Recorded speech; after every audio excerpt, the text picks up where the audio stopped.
Bonjour Chen Feder. Bonjour Steve. Et merci de nous rejoindre en direct sur Radio J dans le Grand Journal. Vous êtes le porte-parole de l'ambassade d'Israël à Paris.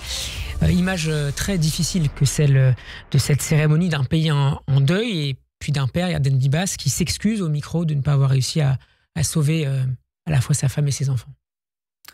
Tout à fait. Et je pense que aussi notre pays doit dire que nous sommes désolés qu'on n'a pas réussi et de le sauver. Et c'est une journée extrêmement difficile en Israël pour toute une population brisée depuis le 7 octobre. Mais aujourd'hui, c'est vraiment un symbole qui était brisé et avec cet départ des membres de famille Bibas qui a déjà avait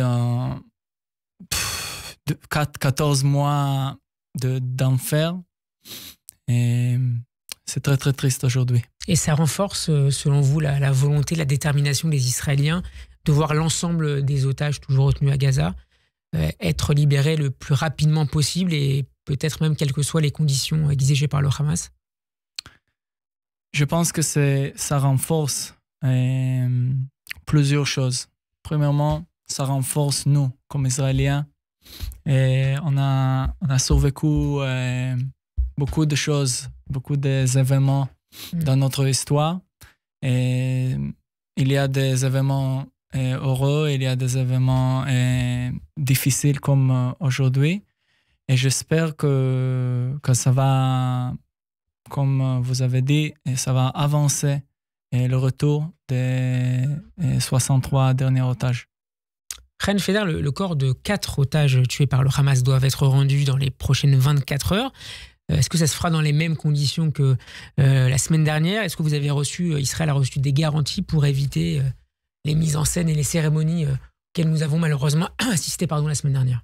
Ce qu'on a compris, c'est à cause de pression de la part d'Israël, et on ne va pas avoir une autre cérémonie cynique pour une libération de corps. C'est ce qui avait déjà été promis la semaine dernière. Ça n'avait pas été respecté par le Hamas. Oui, il y avait plusieurs choses qui n'ont pas été respectées, comme le retour de corps de Shiri Bibas qui n'était pas donné la première fois. Et c'est vraiment... On discute ça chaque semaine. C'est vraiment une organisation terroriste barbare avec laquelle on doit échanger, mais on ne va jamais accepter le Hamas à Gaza après cette guerre. Selon le groupe terroriste des brigades Al-Nasser Saladin qui sont alliés au Hamas, parmi les 4 dépouilles qui seront rendues demain, figurera l'otage franco-israélien Ohad Yahalomi. Pas de confirmation pour le moment des autorités israéliennes. Est-ce que vous avez des informations sur ce point? Est-ce qu'il figure bien parmi les 4 corps qui seront libérés demain? On avait déjà une inquiétude énorme sur la condition de l'état de Ohad Yahalomi. On ne peut pas confirmer. J'imagine qu'on va confirmer juste après une identification certes de ces 3 corps. Mais c'est sûr que demain va être une autre journée très difficile pour le peuple israélien, pour le peuple juif.